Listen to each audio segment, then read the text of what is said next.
नमस्कार, स्वागत है सफलता आईएएस के ऑनलाइन प्लेटफॉर्म में। आज की क्लास में हम एक प्यारा सा टॉपिक पढ़ेंगे, ज्वालामुखी। ये टॉपिक आपका यूजीसी नेट जो यूनिट फर्स्ट जियोमॉर्फोलॉजी हम पढ़ रहे थे उसका बिल्कुल लास्ट टॉपिक है। इसके बाद ये यूनिट आपकी पूरी तरीके से कंप्लीट हो जाएगी। तो देखते हैं किस तरीके से क्वेश्चन इससे पूछे जाते हैं। तो ज्वालामुखी विस्फोट के दौरान निम्नलिखित में से कौन प्रचुर मात्रा में निकलता है? तो सबसे ज्यादा मात्रा में जो निकलते हैं वो सल्फर डाइऑक्साइड यानी कि सल्फर के यौगिक निकलते हैं, यानी कि ये कुछ गैसें निकलती हैं। और गैस के साथ यहाँ पर याद रखेंगे कि जलवाष्प की मात्रा भी पाई जाती है। तो गैस के साथ क्या होती है, जलवाष्प ज्यादा मात्रा में होती है, गैसें कम मात्रा में होती हैं। लेकिन गैसों में भी जो पाया जाएगा वो सल्फर के ऑक्साइड पाए जाएंगे। अगला बेटा क्वेश्चन क्या है, देखें जरा, बड़े सिंपल सिंपल क्वेश्चन है। लेपली क्या है? तो मेटामॉर्फिक चट्टाने एक अवशिष्ट चट्टान है, ज्वालामुखी सामग्री के टुकड़े हैं। तो ये सही आंसर होगा। तो लेपली की अगर हम बात करेंगे तो जब ज्वालामुखी उद्गार होता है तो इस ज्वालामुखी से कुछ विखंडित पदार्थ निकलते हैं। और ये जो विखंडित पदार्थ यहां से निकलते हैं, इन विखंडित पदार्थों की बात करेंगे तो इन विखंडित पदार्थों के अंदर मटर के दाने के समान, तो मटर के दाने के समान जो स्थलाकृति जो कंकड़ पत्थर निकलते उन्हीं को लेपली के नाम से जाना जाता है। क्लियर हो गया? गैस, जलवाष्प, तरल पदार्थ, ठोस पदार्थ। और ठोस पदार्थों के अंदर राख, लेपली, बम, फ्यूमिस, ब्रोसिया, पायरोक्लाइड्स। ये पायरोक्लाइड्स बहुत महीन होता है। सबसे बड़ा जो होता है वो आपका ब्रेसिया होता है। सबसे बड़ा जो होगा वो ब्रेसिया होता है। भूगर्भ के अंदर पिघला हुआ पदार्थ क्या कहलाता है? यानी कि भूगर्भ की बात करें तो यहाँ पर पृथ्वी के अंदर आपको 3 लेयर हमने पढ़ते हैं सामान्यतः। सबसे ऊपरी भाग को कहा जाता है क्रस्ट। क्रस्ट के बाद दूसरा जो भाग है उसको बेटा कहा जाता है मेंटल। और मेंटल के बाद जो आंतरिक भाग है उसको कोर के नाम से जाना जाता है। यहाँ पर अगर हम देखें तो मेंटल के अंदर जो पदार्थ है ये पूरे का पूरा मैग्मा भरा हुआ है। तो मेंटल के अंदर पूरे का पूरा जो पदार्थ है वो आपको किस फॉर्म में मिलता है? मैग्मा के फॉर्म में मिलता है। और यही मैग्मा जब हमारी पृथ्वी की सरफेस पर आता है दरार के रूप में, उसको लावा के नाम से जाना जाता है। तो यहाँ पर सही आंसर जो होगा वो आपका मैग्मा आएगा। तो आंतरिक भाग में जो मोल्टेड पदार्थ यानी कि पिघला गलित द्रव पदार्थ मिलता है उसको मैग्मा के नाम से जाना जाता है। Magma that reaches the earth surface and then solidify is. तो मैग्मा जब पृथ्वी की सतह पर पहुंचेगा उसे किस नाम से जाना जाता है? तो वो क्या कहलाएगा बेटा? आपका लावा के नाम से जाना जाता है। बिल्कुल छोटा सा टॉपिक है। The dust and ash materials ejected from a volcano is called. तो ज्वालामुखी से जो धूल कण वगैरह निकलते हैं तो उन सभी को संयुक्त रूप में पायरोक्लस्ट के नाम से जाना जाता है। तो पायरोक्लस्ट क्या है? इससे निकलने वाले धूल कण होते हैं।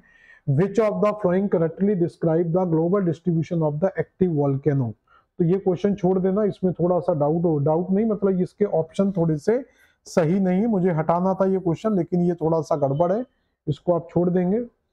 When the opening of the volcano becomes generally enlarged it's called। मतलब जो ज्वालामुखी का विस्तार है छिद्र का, तो सबसे छोटा जो ज्वालामुखी का पार्ट होता है, जो जहां से ज्वालामुखी निसृत होता है, उसको वेंट के नाम से जाना जाता है। और वेंट जब बड़ा हो जाता है तो उसको क्रेटर के नाम से, और क्रेटर अगर और बड़ा हो जाता है तो उसको काल्डेरा के नाम से जाना जाता है। तो यहाँ पर पूछा गया कि सबसे बड़ा स्ट्रक्चर क्या कहलाएगा? तो अत्यधिक विस्तार जो होगा, देखो अगर नॉर्मली विस्तार पूछता तो हम क्रेटर आंसर लगा सकते थे, लेकिन अत्यधिक विस्तार पूछा तो काल्डेरा सही आंसर आएगा। Which of the following is the only active volcano located in the Indian territory? तो अगर आप भारतीय भूमि क्षेत्र में जाएंगे, इंडियन टेरिटरीज के अंदर जाएंगे, तो इंडियन टेरिटरी के अंदर आपको कुछ द्वीप मिलते हैं जिनको अंडमान निकोबार के नाम से जाना जाता है। तो यहाँ पर अंडमान एंड निकोबार के कुछ द्वीप मिलेंगे। और इन अंडमान निकोबार द्वीप समूहों के पास में 2 द्वीप मिलेंगे आपको, बैरन और एक मिलेगा नारकोंडम। तो बैरन और नारकोंडम नाम के 2 मिलेंगे, जिनमें से बैरन क्या है? एक एक्टिव वोल्केनो है, और नारकोंडम क्या? यहाँ पर एक सुसुप्त ज्वालामुखी है। तो यहाँ पर जो सही आंसर आएगा एक्टिव वोल्केनो के अंदर वो क्या होगा? आपका बैरन बिल्कुल सही आंसर आएगा। क्लियर हो गया? अगला क्वेश्चन क्या है? Mauna Loa is active volcano where is located. तो ये कहां पर स्थित है? तो मोना लोआ की जो स्थिति मिलती है ये हवाई द्वीप पर मिलती है। हवाई द्वीप पैसिफिक ओशियन में कर्क रेखा के पास में स्थित है। और इस हवाई द्वीप कि अगर हम बात करेंगे, इसको सैंडविच द्वीप भी कहा जाता है, इसको सैंडविच के नाम से भी जाना जाता है, और इसी पर स्थित है आपका मोना लोआ, और इस पर यूएस का अधिकार है। किसका अधिकार है? यूएस के अंडर में, और इसी पर एक्टिव वोल्केनो मोना लोआ स्थित है। अगला है विच of the flowing type volcano erupted in the most exclusive. तो किस प्रकार के ज्वालामुखी के अंदर विस्फोट सबसे ज्यादा होता, सबसे भयंकर होता है? तो वो आपके वल्केनियन जो ज्वालामुखी है उनके अंदर विस्फोट आपको सबसे ज्यादा देखने को मिलता है। जैसे यहां पर समझेंगे, अगर आप हवाइयन से स्ट्रोम्बोलियन जाते हैं, स्ट्रोम्बोलियन से विसुवियन जाते हैं, विसुवियन से पिलियन जाते हैं, तो अभी देखेंगे तो सबसे जो विस्फोटक है वो पिलियन है। पिलियन से भी नीचे आपको विस्फोटक मिलेंगे वल्केनियन। तो पिलियन से भी नीचे विस्फोटक ज्वालामुखी मिलेंगे, जिनको किस नाम से जाना जाता है? वल्केनियन के नाम से। यानी कि ये सबसे कम का पार्ट होगा, सबसे कम विस्फोटकता से ज्यादा की ओर जाएंगे। तो जो विस्फोटकता है यहाँ पर, जो विस्फोटकता है वो विस्फोटकता यहाँ पर कंटिन्यू बढ़ती हुई चली जाएगी। तो सबसे ज्यादा विस्फोटक यहाँ पर पिलियन और वल्केनियन आते हैं। तो ऑप्शन के हिसाब से देखेंगे तो यहाँ पर आपका पिलियन और वल्केनियन में जो ऑप्शन दिया हुआ है वो आपका वल्केनियन दिया हुआ है, तो हम वल्केनियन सही आंसर करेंगे। नेक्स्ट क्वेश्चन क्या बेटा देखेंगे, what is the volcano called the erupt after the long period of inactivity. अगर कोई भी ज्वालामुखी उद्गार काफी लंबे समय तक शांत रहने के बाद फिर से एक्टिव मोड में आता, तो ऐसे ज्वालामुखी को सुसुप्त ज्वालामुखी के नाम से जाना जाता है। और इनको याद रखने का एक सिंपल तरीका होता है कि आप अपनी डेली लाइफ से, आप अपनी लाइफ से इनको याद रख सकते हैं। हमारी लाइफ तीन तरीके की होती है। एक होती है हमारी डेली एक्टिव लाइफ, जैसे मैं पढ़ा रहा हूँ, आप लोग पढ़ रहे हैं। दूसरी लाइफ होती है आपकी जिसको कहते हैं कोमा की स्टेज, और तीसरी स्टेज होती है आपकी एंड स्टेज, राम नाम सत्य वाली। तो ये तीन स्टेज आपको लाइफ के अंदर मिलती हैं। एक्टिव स्टेज का मतलब हो गया कि जहां पर हमेशा उद्गार होता है, तो वो एक्टिव वोल्केनो की तरह काम करेगा, तो ये एक्टिव वोल्केनो हो जाएगा। कोमा की अवस्था वो होती है जो सुसुप्त अवस्था में चला जाता है, यानी कि उद्गार हुआ है और दोबारा फिर हो सकता है, फिर नहीं हो सकता, हो भी सकता है। मतलब कोमा से वापस आ भी सकते हो, नहीं भी आ सकते। और ये ऐसी स्थिति होती है जिसमें उद्गार होने की कोई भी संभावना नहीं होती। तो सही आंसर क्या होगा आपका यहाँ पर? बी सही आंसर आएगा।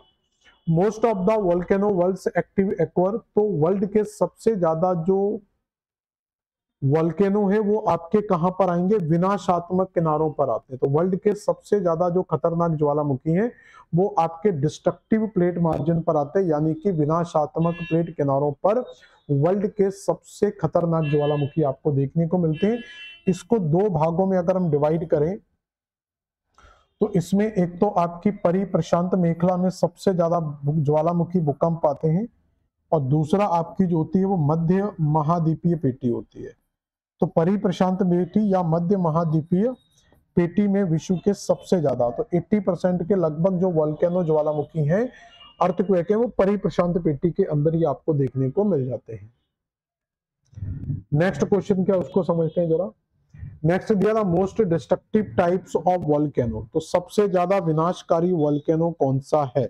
सबसे ज्यादा विनाशकारी वोल्केनो की अगर हम बात करेंगे तो वो देखो, एक ऑप्शन था आपके पास वल्केनियन, वल्केनियन से पहले आ जाएगा पिलियन, तो वल्केनियन नहीं दिया तो हम पिलियन आंसर लगा लेंगे। विच of the following statement about the volcanic activities is not correct. तो ज्वालामुखी क्रिया से संबंधित कौन सा कथन सही नहीं है?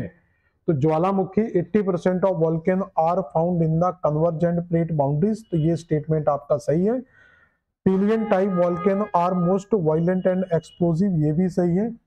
Stromboli is the Mediterranean sea is a dormant volcano, तो ये एक सुसुप्त ज्वालामुखी बताया जा रहा है।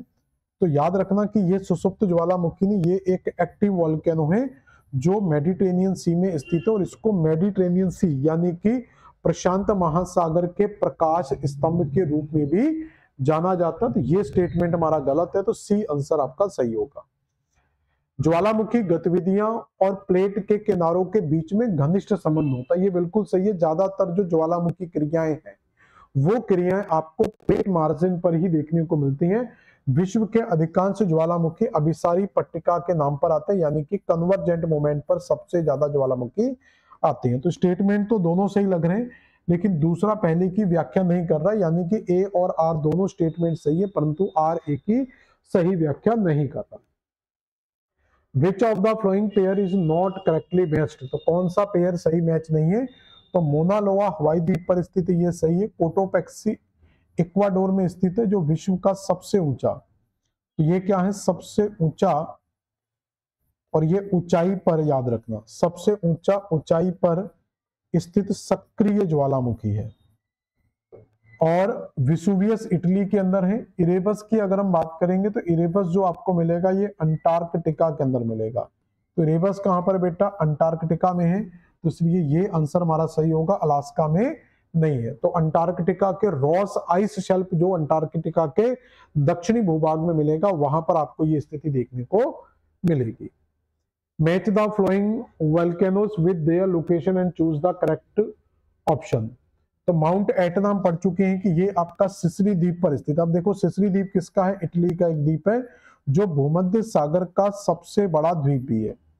क्राकाटाओ आपका इंडोनेशिया में था, ठीक है। मोना लोआ आपका हवाई द्वीप पर है, और पहली जो मिलेगा ये मार्टिनिक आइलैंड पर मिल जाएंगे। तो फर्स्ट का आ रहा है 4, सेकंड का 3rd, तो 4, 3rd, 2, 1, तो डी आंसर आप कर लेंगे, 4, 3rd, 2, 1 बिल्कुल सही आंसर। ऐसे फिर कुछ मैचिंग करने के लिए दिया हुआ है, जैसे माउंट एटना तो हम अभी पढ़ चुके हैं कि ये इटली में स्थित है, तो बी का 1 लगा के देख लो, यहाँ पर ऑप्शन आ रहे हैं तो ये 2 तो नहीं आएंगे, और डी का 3 हो गया, तो डी का 3 आएगा, फिक्स है यहाँ पर। अब माउंट रेनियर, तो माउंट रेनियर हुड शास्ता नाम की जो पहाड़ियां ये संयुक्त राज्य अमेरिका में मिलती हैं, तो ए का 4 होगा, तो ए का 4 आपका यहाँ मैच हो जाएगा, ये ऑलरेडी गलत था, तो बी आंसर लगाएंगे। तो माउंट पैराकुटीन आपका मैक्सिको में स्थित है। विच of the flowing landforms is not formed by volcano, तो कौन सी इस तरह करती है ज्वालामुखी उद्गार से नहीं बनती है? तो क्रेटर ज्वालामुखी उद्गार से, लोकोलिथ इस तरीके का स्ट्रक्चर होता है, तो ये भी ज्वालामुखी उद्गार से। बैथोलिथ सबसे बड़ा स्ट्रक्चर होता है, ये भी ज्वालामुखी उद्गार से। क्लिफ जो होते हैं ये समुद्र से जुड़ी हुई इस तरह कृतियां हैं, तो बी आंसर बिल्कुल सही होगा। विच of the following is not a part of the circum Pacific volcanic belt, तो कौन सा परि प्रशांत ध्रुवीय महासागरीय पेटी का भाग नहीं है? तो इस पूरी पैसिफिक रिंग को अगर आप समझोगे, तो इस पूरे पैसिफिक रिंग को 2 भागों में डिवाइड कर लो, ईस्ट में और वेस्ट में। तो अगर पैसिफिक ओशियन के ईस्ट में इस साइड जाओगे, तो बेटा यहाँ पर आपको नॉर्थ अमेरिका और साउथ अमेरिका जैसे देश मिलेंगे। नॉर्थ अमेरिका का वेस्ट मिलेगा और साउथ अमेरिका का भी वेस्ट मिलेगा। इस साइड आप जाओगे तो आपको एशिया जैसा देश मिलेगा, जिसमें एशिया का वेस्ट मिलेगा, सॉरी एशिया का ईस्टर्न पार्ट मिलेगा, और नीचे आपको ऑस्ट्रेलिया मिलेगा, तो ऑस्ट्रेलिया का भी ईस्टर्न पार्ट मिलेगा। यानी कि इस पूरे बेल्ट के अंदर ये पूरे का पूरा बेल्ट है, ये एक कन्वर्जेंट मूवमेंट है, ये भी पूरे का पूरा बेल्ट एक कन्वर्जेंट है। यहां पर भी प्लेटें आपस में टकराएंगी, यहां पर भी प्लेटें आपस में टकराएंगी, तो ये सबसे बड़ा अभिसारी मूवमेंट का क्षेत्र में मिलता है, जहां पर वर्ल्ड के सबसे ज्यादा ज्वालामुखी आपको देखने को मिलते हैं। इसी को रिंग ऑफ फायर, इसलिए इसको क्या बोला जाता है? इसलिए इसको रिंग ऑफ फायर के नाम से जाना जाता है। तो अब दोनों जगह ज्वालामुखी आ रहे हैं, तो ये पूछ रहा है कौन सा क्षेत्र इसमें नहीं है, तो इसके लिए आपको मैपिंग आनी बहुत जरूरी है। नॉर्थ अमेरिका के अलास्का में ही एक द्वीप है एल्यूशियन, तो ये आपका एल्यूशियन द्वीप है जिस पर अलास्का का राइट है, तो ये अलास्का, और अलास्का पर किसका राइट है? यूएसए का राइट है, तो ये आपका इसी क्षेत्र में है। दूसरा मिंडानाओ देखोगे तो यहाँ पर आपको दक्षिण पूर्व एशिया के अंदर आपको मिंडानाओ मिल जाएगा, तो मिंडानाओ यहाँ पर दिया हुआ, तो ये भी पैसिफिक में है। अगर सकलिन की बात करेंगे तो रूस का पार्ट है एक आपका सकलिन द्वीप, तो यहाँ पर आपको सकलिन मिल जाएगा। ओजोर्स जो है ये पुर्तगाल के अंतर्गत आता है। पुर्तगाल का संबंध आपका दूर दूर तक पैसिफिक ओशियन से नहीं है, तो सही आंसर क्या होगा? सी आंसर बिल्कुल सही आ जाएगा। नेक्स्ट क्वेश्चन है विच of the flowing pair is not correctly matched, तो कौन सा पेयर पूरी तरीके से मैच नहीं है? तो यहां पर दिया माउंट इरेबस, तो माउंट इरेबस की अगर हम बात करेंगे तो माउंट इरेबस आपका कहां पर स्थित है? जापान में, बिल्कुल गलत है, तो ये आपका अंटार्कटिका में स्थित है। तो ये हम पहले ही पढ़ चुके हैं कि रेबस अंटार्कटिका के रॉस आइस शेल्फ पर स्थित है, तो इसलिए ए आंसर आपका यहाँ पर बिल्कुल गलत है, तो बाकी के ऑप्शन आपके सही साबित होंगे। अगला क्वेश्चन है विच of the flowing pair is not correctly match, तो कौन सा पेयर पूरी तरीके से मैच नहीं है? एकांकागुआ, कोटोपैक्सी, किलिमंजारो, धनाली। एकांकागुआ की अगर हम बात करेंगे तो एकांकागुआ आपका इंडोनेशिया में स्थित है, तो ये आपका इंडोनेशिया, अच्छा मैच करने के लिए दिया है, तो एकांकागुआ सही नहीं है, तो ये इंडोनेशिया में, अर्जेंटीना में नहीं है, तो ये गलत है, तो ये आपका इंडोनेशिया का द्वीप है, तो ये पहला ही हमारा सही आंसर हो जाएगा। कोटोपैक्सी की अगर हम बात करेंगे, कौन सा युग्म सही सुमलित नहीं है? नहीं सही, एक मिनट, वो क्राकाटाओ जो इंडोनेशिया में, ये तो पेयर सही है, ये पेयर सही है, ये अर्जेंटीना में है, ये एंडीज पर्वत की सबसे ऊंची चोटी है, एंडीज पर्वत की, वो क्राकाटाओ है जिससे मैं कंफ्यूजन हुआ, तो एंडीज की सबसे ऊंची चोटी है एकांकागुआ, जो चिली अर्जेंटीना के बॉर्डर पर है। दो देश अगर एक साथ आ जाए तो आप अर्जेंटीना को टारगेट करेंगे। कोटोपैक्सी की अगर हम बात करेंगे तो कोटोपैक्सी एक एक्टिव वॉल्केनो है और वर्ल्ड का सबसे ऊंचा ऊंचाई पर स्थित है, जो इक्वाडोर में स्थित है। कहां पर स्थित है? इक्वाडोर में, तो ये सूडान दिया हुआ, तो ये गलत है, तो बी आंसर लगाएंगे, ये आंसर नहीं होगा, आंसर होगा बी। किलिमंजारो आपका तंजानिया में है और दनाली संयुक्त राज्य अमेरिका, इसको मैकिनले के नाम से भी जाना जाता है, तो ये मैकिनले के नाम से भी जाना जाता है, नॉर्थ अमेरिका में सबसे हाईएस्ट पॉइंट है। और किलिमंजारो की अगर हम बात करेंगे तो ये अफ्रीका कॉन्टिनेंट में सबसे हाईएस्ट पॉइंट है। क्लियर हो गया? अगला क्वेश्चन बताओ जल्दी क्या आंसर होगा। तो अगले क्वेश्चन के अगर हम आंसर की बात करेंगे तो विश्व का सर्वोच्चतम शांत ज्वालामुखी है, तो एकांकागुआ, एंडीज पर्वत की सबसे ऊंची चोटी, चिली अर्जेंटीना की सीमा पर स्थित एकांकागुआ। नेक्स्ट क्वेश्चन क्या है? सोफल तारा इनमें से किसका एक प्रकार है? सोफल तारा is a type of which volcano, volcanic mountain, dissected plateau या हॉट स्प्रिंग्स। तो सोफल तारा एक गर्म जल के स्रोत है, तो ये गर्म जल के स्रोतों में आता है। Mount Pinatubo located in Luzon is the which of the country, तो पिनाटाबो जो लुजोन द्वीप पर स्थित है, लेकिन आपसे पूछा जा रहा है कि लुजोन द्वीप कहां पर स्थित है, तो लुजोन द्वीप आपका फिलीपींस में स्थित है। नेक्स्ट देखेंगे which continent does not have any volcano, किस महाद्वीप में कोई भी, तो ऑस्ट्रेलिया के अंदर, सभी के अंदर आपको मिल जाते हैं, ऑस्ट्रेलिया के अंदर कोई भी ज्वालामुखी आपको, यूरोप में, एशिया में, अफ्रीका में, सब जगह आपको वोल्केनो मिलते हैं, ऑस्ट्रेलिया के अंदर आपको नहीं मिलेंगे। ज्वालामुखी क्रिया से निर्मित झील, तो वूलर झील, पुलिकट झील, सांबर झील, लोनार झील आपकी ज्वालामुखी क्रिया से निर्मित झील है, जो कहां पर स्थित है? महाराष्ट्र के अंदर स्थित है। वूलर झील मीठे पानी की झील है, तो वूलर झील कैसी है? तो ये आपकी फ्रेश वाटर लेक है, तो वूलर एक फ्रेश वाटर लेक है, जो कहां पर स्थित है? तो वूलर एक फ्रेश वाटर लेक है जो आपका जम्मू कश्मीर में स्थित है। सांबर स्लाइन वाटर लेक है लार्जेस्ट, जो आपकी राजस्थान में स्थित है। और पुलिकट आंध्र प्रदेश और तमिलनाडु की सीमा पर स्थित है, जो एक लैगून झील का उदाहरण है। अगला क्वेश्चन देखेंगे, कुछ सूचियां दी हुई हैं, जैसे क्राकाटाओ हम पढ़ चुके हैं, क्राकाटाओ हम पढ़ चुके हैं इंडोनेशिया में, लेकिन ऑप्शन में इंडोनेशिया नहीं दिया है, तो इंडोनेशिया का एक द्वीप है सुंडा, वहीं पर एक स्टेट है सुंडा स्टेट, तो ये इंडोनेशिया आपका सही आंसर हो जाएगा। माउंट एकांकागुआ हम पढ़ चुके हैं, तो ये अर्जेंटीना में स्थित है एकांकागुआ, एंडीज की सबसे ऊंची चोटी, तो एका 3 और सी का 4, तो एका 3 ढूंढते हैं, ए का 3 मिल गया, सी का 4 मिल गया, तो डी आंसर आपका सही आ जाएगा, तो बी का 1 हो जाएगा। तो माउंट ताल फिलीपींस में, और लुल्लाकाओ जो लुल्लाई लाको है, ये आपका कहां पर स्थित है? चिली में स्थित है, तो डी आंसर बिल्कुल सही होगा। सिल क्या है? तो जब भी ज्वालामुखी उद्गार होता है, ज्वालामुखी उद्गार जब पृथ्वी के आंतरिक भागों में ज्वालामुखी का मैग्मा जमा होने लगता है, तो उसी को सिल, डाइक, फैकोलिथ, बैकोलिथ के नाम से जाना जाता है। और ये क्या है? एक हॉरिजॉन्टल लेयर्स होती हैं, तो अगर ज्वालामुखी का विकास अगर हॉरिजॉन्टली हो रहा है तो वो सिल है, अगर वर्टिकली हो रहा है तो वो डाइक है, और अगर इस तरीके से एंटीक्लाइन फॉर्म में होता है, तो एंटीक्लाइन फॉर्म में हो रहा है तो इसको लोकोलिथ बोला जाता है, तो इसको लोकोलिथ के नाम से जाना जा रहा है। और अगर इस सिंक्लाइन फॉर्म में हो रहा है तो उसको लोपोलिथ कहा जाता है।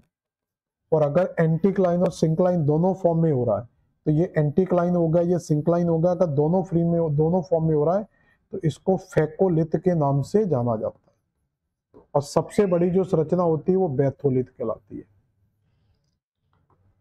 अगला क्वेश्चन का आंसर हम लगा चुके हैं। अगला है ज्वालामुखी उद्गार के समय मोरदार पर्वतों की एंटीक्लाइन और सिंक्लाइन में लावा के जमाव से किस प्रकार की चट्टानें। तो अभी हम पढ़ चुके हैं कि अगर मैग्मा का जमाव इस तरीके से एंटीक्लाइन और फिर अगर सिंक्लाइन फॉर्म में होता, फिर अगर एंटीक्लाइन में होता है, तो इस तरीके से एंटीक्लाइन और सिंक्लाइन के जब फॉर्मेशंस होते हैं तो इस एंटीक्लाइन और सिंक्लाइन के फॉर्मेशन को फेकोलिथ के नाम से जाना जाता है। किस नाम से जाना जाता है? फेकोलिथ के नाम से जाना जाता है। तो इसमें सही आंसर जो होगा आपका वो कौन सा होगा? फेकोलिथ सही आंसर आएगा। तो डी आंसर आप इसका लगा सकते हैं। तो सही आंसर आपका क्या होगा बेटा? यहाँ पर फेकोलिथ बिल्कुल सही आंसर होगा। क्लियर? तो ये ज्वालामुखी से संबंधित आपके कुछ क्वेश्चंस थे। इसके बाद जो क्वेश्चन है वो आपके अलग टाइप के हैं, तो यहां तक हम मेन क्वेश्चन याद रखेंगे। तो ये ज्वालामुखी से संबंधित सारे क्वेश्चन आपके कंप्लीट होते। छोटा सा चैप्टर था, हम भूकंप कंप्लीट कर चुके हैं और ज्वालामुखी भी आपका कंप्लीट हो चुका है। इस तरीके से आपकी जो यूनिट फर्स्ट जियोमॉर्फोलॉजी का चैप्टर था वो हमने पूरी तरीके से आपको कंप्लीट करा दिया है। अगला जो चैप्टर पढ़ेंगे उसमें हम जलवायु विज्ञान को स्टार्ट करेंगे, यानी कि एक नई यूनिट कल से हम स्टार्ट करेंगे। तो मिलते हैं नेक्स्ट क्लास में। धन्यवाद।